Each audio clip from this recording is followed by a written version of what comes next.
9월 9일 목요일 아침입니다. 오늘은 잠언 17장에 들어갑니다. 잠언 17장 1절부터 3절 말씀 보도록 하겠습니다. 마른 떡 한 조각만 있고 화목하는 것이 제육이 집에 가득하고도 다투는 것보다 나으니라. 슬기로운 종은 부끄러운 짓을 하는 주인의 아들을 다스리겠고 또 형제들 중에서 유업으로 나누어 얻으리라. 도가니는 은을, 풀무는 금을 연단하거니와 여호와는 마음을 연단하시느니라. 아멘. 자, 1절 보면 재물의 많음보다 화목한 가족관계가 더 중요하다고 말하고 있는 거예요. 동시에 가정의 행복은 물질의 많고 적음에 좌우되지 않는다 하는 내용이죠. 여러분, 가정에 대한 말씀 많이 듣지 않습니까? 가정은 어떤 곳이냐? 인간 사회의 가장 기본적인 단위가 가정이에요. 그게 중요한 거예요. 기본이니까. 여기서 사람 태어나고 자라고 인격과 삶을 갖고 가게 되는 것이죠. 즉, 가정에서 사람은 사회생활을 배우기도 하고 인간의 도리에 대한 교육도 받습니다. 그래서 옛날부터 가정교육이 중요하다는 말을 하는 거죠. 눈에 보이지는 않지만 사람들이 살아감에 있어서 너무나도 중요한 것들, 가장 기본적인 삶의 요소들, 신뢰, 사랑, 우애, 상대방에 대한 배려, 이런 것도 다 배웁니다. 이처럼 가정은 사람의 삶에 있어서 너무나 중요한 곳이에요. 무엇보다 이곳에서 사람들은 행복을 느끼며 삶의 의미를 찾아야 하는 거예요. 그야말로 가정이라는 곳은 사랑과 행복을 만들어내는 공장이다. 또 울타리다. 이렇게 우리가 가정 안에 들어가면 그래도 평안함을 느껴야 한다는 것이죠. 따라서 이런 가정이 화목하면 그 구성원들은 다 화목해지게 되는 거예요. 하지만 가정이 화목하지 못하고 구성원들 간에 다투게 되면 그 구성원들은 결코 행복할 수 없다는 거죠. 즉, 화목한 가정은 천국과도 같지만 화목하지 못한 가정은 지옥이 따로 없다. 여기서 오늘 이 말씀이 중요한 핵심 뭡니까? 뭐가 먼저냐? 화목이 먼저냐? 뭐가 먼저냐? 화목이 가장 중요하다는 거죠. 근데 오늘날 사람들이 행복을 위해서 정작 중요하게 생각하는 것은 화목이 아니라는 거예요. 돈이 돈. 계속 그 얘기가 나오죠. 물질이 많고 적음이 자신과 자신의 가정의 행복을 가져올 수 있다. 또 불행을 결정한다. 이렇게 확신하고 있는 거예요. 다시 말해서 무조건 재물이 많아야지 행복할 수 있다고 생각하는 사람들이 많다는 거죠. 그러니까 이런 생각은 돈이면 무엇이든지 할 수 있다는 사고방식에서 나온 거 아닙니까? 심지어 행복이나 사랑도 돈으로 얻을 수 있다 하면 연속국에도 나오잖아요. 그러나 여러분, 그것은 그야말로 심각한 착각이라고 할 수 있는 거예요. 오히려 이처럼 재물만 추구하는 것은 가정의 행복에 있어서 긍정적인 면보다 부정적인 면이 더 크다는 것을 우리는 알아야 되고 또 보고 있어요. 세상에서 현실을 한번 보세요. 실제로 재물로 인하여 가정이 파괴되고 해체되는 일이 얼마나 많이 발생하고 있는가. 일례로 돈 문제 때문에 이혼하고 부모의 상속재산으로 인해서 형제간에 갈라서는 이들이 얼마나 많은지 몰라요. 심지어 돈 때문에 요새 자식이 부모를 죽이고 보험금을 위해서 아내와 자식을 죽이는 그야말로 짐승보다 못한 비정한 일이 우리 주변에서 정말 계속 발생하고 있는 것을 뉴스를 통해서 보는 거죠. 우리 뉴스를 통해서 보고 있지만 당사자들은 얼마나 끔찍한 일입니다. 여러분, 물론 재물이 사람을 살아가는 데 있어서 필요하다고 했어요. 하지만 재물로 행복을 살 수 있는 것은 아니다 하는 거죠. 만일 재물만을 추구한다면 참된 행복은 가정으로부터 멀어지는 것이죠. 여러분은 지금 무엇을 더 소중하게 여기고 무엇을 추구하며 살아가고 있습니까? 화목이 중요하다. 화목을 이룰 수 있는 것이 무엇인가? 그걸 먼저 생각하라 하는 것이죠. 사람과 사람 사이는 내가 낮추면 돼요. 그럼 화평해지는 것이죠. 내가 조금 손해보면 되는 거예요. 그럼 조용해지는 거예요. 화평을 위해 포기할 수 있는 인생, 내려놓을 수 있는 인생. 바울사도같이, 그죠? 화목은 내가 양보함으로 생기는 것이. 마른 떡 한 조각만 있어도 이렇게 말하지 않습니다. 여러분이 할 수 있겠습니까? 실천하게 되기를 바랍니다. 이 2절을 보면 슬기로운 종은 부끄러운 짓을 하는 주인의 아들을 다스리고 형제들 중에서 유업을 나누어 얻는다 하는 것이죠. 종이 이렇게 된다는 얘기예요. 이 지혜로 말미암아 지혜의 중요성이죠. 여기서 먼저 슬기로운 종이 주인의 부끄러운 짓을 하는 아들을 다스린다는 것은 이건 고대 이스라엘 사회에서 주인이 종들 가운데 똑똑한 사람, 똑똑한 종들로 하여금 그러니까 아주 공부도 많이 하고 높은 지위에 있었는데 전쟁 포로가 되어 그런 종들이 있거든요. 그런 종들을 자신의 아들이 좀 모자라고 미련하면 후견으로 삼아서 가르치게 하는 거예요. 이런 일이 많았단 말이에요. 이러한 종들이 주인으로부터 인정을 받은 거예요. 그래서 심지어는 주인이 아들들에게 재산을 상속해 줄 때 아들들과 함께 재산을 상속받는 데까지 있었다. 놀라운 일이죠. 인생 역전이죠. 자신의 지혜로 말미암아 이런 일이 이루어진 거죠. 결국 본문이 얘기하는 말은 뭐냐? 어떤 자리에서건 지혜로운 삶을 살면 그 인생은 성공할 수 있다는 얘기입니다. 성경을 보면 이런 인생 역전을 이룬 사람들이 많이 있어요. 대표적인 사람이 뭐예요? 요셉 아닙니까? 요셉이 그 많은 고난을 겪었지만 결국 애굽왕의 관원이었던 사람과 애굽왕의 꿈을 해석함으로써 인생 역전을 이룰 수 있는 것 아닙니까? 이게 다 누구 때문입니까?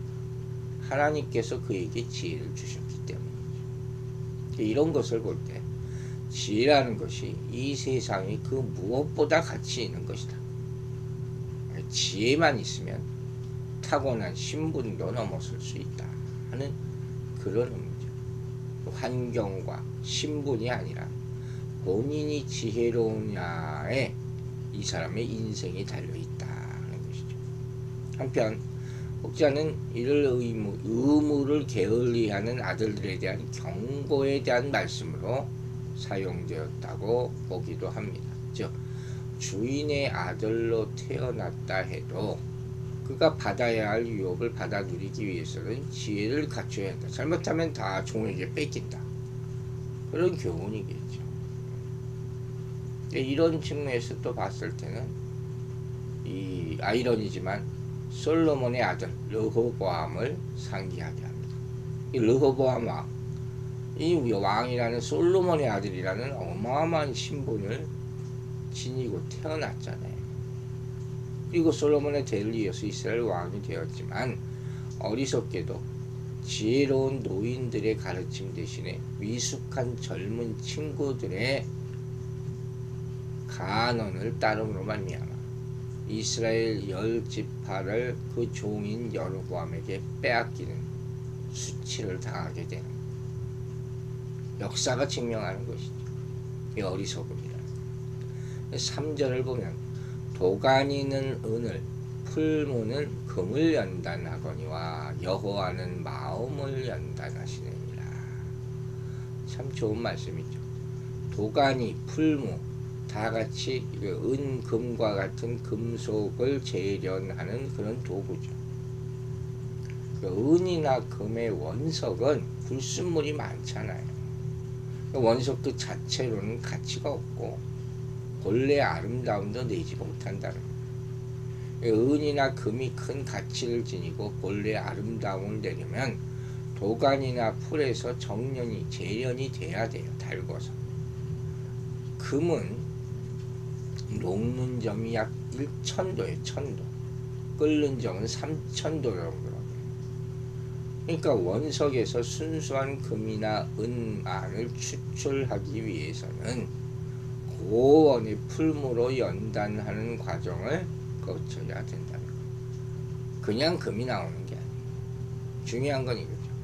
이처럼 금과 은이 이런 재련 과정을 거쳐야 하는 것처럼 사람의 마음도 순수하게 되려면 강력한 고난과 시련의 풀물을 통한 연단이 필요하다는 말씀입니다. 여러분, 인간은 죄예요. 우리의 마음은 죄로 오염되어 있어요. 그래서 도대체 아름다운 구석이라는 게 없다는 것이죠. 선을 행할 줄 모른다. 모든 인간이 죄를 범하였으며 하나님의 영광이 이르지 못하였다고 로마서 3절에 얘기하지 않습니까? 그래서 인간의 마음이 선하고 아름답게 되려면 반드시 연단의 과정이 필요하다고 말하는 거예요. 그래서 하나님은 우리 인간이 하나님을 처음 믿게 되면 아주 강력한 풀무에 넣어서 연단시키는 과정을 거치게 만듭니다. 뿐만 아니라 우리가 신앙생활 하는 중에도 더 높은 순도의 마음을 얻게 하기 위해서 종종 풀무에 넣어서 연단하실 때가 있다는 것이죠. 그러므로 우리는 이 연단의 과정을 잘 견뎌야 돼요. 이 연단의 과정을 잘 견디는 사람만이 하나님이 기뻐하시는 아름다운 삶을 결국에 살게 되는 그런 성도들이 될 수 있다는 것이죠. 이사야서 48장 10절을 보면 이렇게 말합니다. 보라, 내가 너를 연단하였으나 은처럼 하지 아니하고 너를 고난의 풀무에서 택하였고. 딱 그 말이죠. 물론 사람들 중에 고난을 좋아할 사람은 아무도 없어요. 사람들은 무조건 고난을 피하려고만 하죠. 누가 좋아하겠습니까? 하지만 고난을 무조건 피한다고 해서 능사는 아니라는 거예요. 아무도 고난을 통과하지 않고서는 진정한 거룩한 성도로 거듭날 수 없고, 고난을 통과하지 않고서는 그 마음의 죄악이 제거될 수 없다는 거예요. 다추는 거예요. 그러므로 여러분, 우리의 마음을 연단하기 위해 주어진 고난을 믿음으로 다 받아 승리하게 되기를 바랍니다. 우리가 고난을 기뻐할 수는 없겠죠. 하지만 믿음의 인내로 이겨내시라 하는 말씀입니다. 욥의 유명한 말씀이 있지 않습니까? 나의 길은 가는 길을 오직 그가 아시나니 그가 나를 단련하신 후에는 내가 정금같이 나오리라. 욥기 23장 10절 말씀. 이것이 바로 우리가 고난 앞에서 취해야 할 자세다 하는 것이죠. 또 한 가지 여기서 우리가 주목해야 될 사실은 사람의 마음을 연단하시는 분이 바로 여호와시라는 거예요. 어떤 금속을 연단해서 순수한 금속으로 만들기 위해서는 합당한 재련 방법이 있어야 할 거 아니에요. 도가니는 은을 연단하는 것이고 풀무는 금을 연단한다 그랬잖아요. 하지만 도가니나 풀무로는 사람의 마음을 연단할 수가 없어요. 사람의 마음은 사람의 방법으로 연단할 수 없어요. 사람의 마음은 오직 그것을 지으신 누구? 하나님에 의해서만 순수하게 연단되어질 수 있다는 말씀이죠. 사람들이 흔하게 착각하는 것 중에 하나가 사람의 마음을 사람의 방법으로 개조 혹은 치료할 수 있다고 하는 거예요. 심리 같은 방법이죠. 이거 안 돼요. 근본적으로 안 돼요. 사람들이 사람의 마음에 대해 생각하는 견해로는 크게 두 가지가 있죠. 하나는 성선설, 인간의 마음이 본래 선하다는 것. 또 하나는 성악설, 이건 원래부터 태어날 때부터 악하다는 것이죠. 기독교에서는 성악설을 취하고 있죠. 물론 인간의 마음이 원래 선하게 지원받았죠. 하나님이 지으실 때는 완전하게 보시기 기쁘기. 하지만 인간이 타락하지 않습니다. 그부터 인간에서 태어나는 모든 마음은 나면서부터 악하다 하는 것이죠. 그런데 성선설을 취하든 성악설을 취하든 사람들은 인간의 마음이 악하다는 것을 사실 다 인정합니다.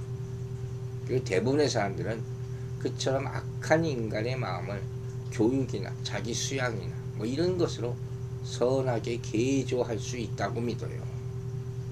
교육이 인간의 악한 마음을 바꿀 수 있습니까? 안 되잖아요. 교육만 가지고는 인간의 마음을 개조할 수 없어요. 한계가 있어요. 가르치는 사람도 악하기 때문에 근본적으로. 만약에 교육이 인간의 마음을 개조할 수 있다면 학벌이 높을수록 선해지고 교육 수준이 높은 사회일수록 선한 사회가 돼야 되지 않습니까? 현실은 전혀 안 그러거든요. 교육 수준이 높은 개인이나 사회는 대체적으로 경제적으로는 보다 나음을 쌓을지 모르지만 교육 수준이 낮은 사람들에 비해서 결코 선하다고 얘기할 수는 없어요. 오히려 반대 현상이 더 많이 나타나요. 안 좋은 예지만 그리고 학식이 많이 배우지 못한 사람들의 경우는 살인을 해도 통계적으로 보면 우발적으로 하는 경우가 많다는 거예요. 자제를 못해서. 반면에 많이 배운 사람들은 아주 치밀하고 지능적으로 한다는 거예요. 이런 것만 봐도 교육이 인간을 개조한다. 이게 심각한 착각이에요. 여러분, 이처럼 인간의 마음은 인간적인 방법으로 개조할 수 없어요. 은과 금을 연단하기 위해서는 각각의 합당한 풀무와 다른 것이 필요하듯이 인간의 마음을 연단하는데도 여기에 합당한 풀무와 기술이 필요한데 그게 뭐냐? 오로지 하나님의 능력이에요. 오로지 하나님의 능력으로만 연단될 수 있다. 성령의 역사가 있어야 돼. 하나님이 주시는 적절한 고난의 풀무, 이것만이 하나님의 인간의 마음을 개조할 수 있다는 거죠. 여러분, 우리 인생의 중요한 목적 중에 하나가 살아가면서 하나님이 뜻하신 영혼이 되기 위한 재련에 있어요. 이걸 알아야 돼요. 삶을 이런 재련으로 본다면 고난과 어려움을 피해서도 안 되고 피할 수도 없고 또 싫어해서 안 된다는 거예요. 로마서 5장 4절에서 중요한 말씀을 했죠. 환난이 인내는 연단은 소망을 이룬다. 참 귀한 말씀. 고난은 오히려 주의 말씀을 즐거이 지키게 만들어준다는 것이죠. 또 경건의 연습은 범사에 유익하다고 말합니다.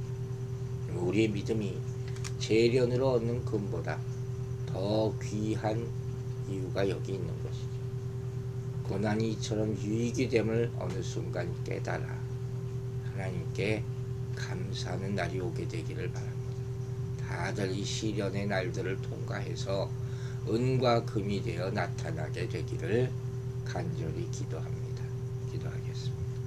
아버지 하나님, 우리 인생 가운데 화평이 없어졌습니다. 다툼이 많고 불화가 많습니다. 우리 마음을 다스리게 주님 도와주시옵소서. 가정에서부터 이 가정이 항상 행복할 수 있지는 못하겠지만 그래도 화평하고 사랑할 수 있는 가정이 될 수 있도록 도와주시옵소서. 많은 것을 갖지 않아도 서로 사랑하고 아끼고 인내하고 양보할 수 있도록 용서할 수 있도록 주님 도와주시옵소서. 또한 우리의 중요한 재련의 시기가 있습니다.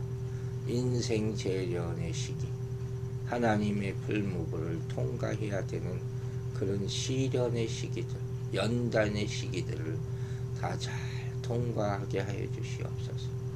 이것이 언제 끝나나 한탄하지 말게 하여 주시고 우리가 그 안에서 그 시기 가운데 인정하고 무엇을 하고 있는가를 생각하게 하여 주셔서 그 시련을 원망만 하면서 보내면 더 길어질 것이요 참으로 회개하면서 진정으로 하나님이 나를 만지시고 새롭게 정령해 주심을 감사하는 순간 그 시련의 끝이 보이고 하나님께서 새로 정금같이 태어나 사용하실 때가 오게 될 줄로 믿습니다. 아버지, 오늘 하루도 우리 성도들 지켜주시고 비가 많이 오는데 안전하게 오고 갈 수 있도록 주의 손이 함께 하여 주시옵소서. 감사드리며 예수 그리스도의 이름으로 기도했습니다. 아멘.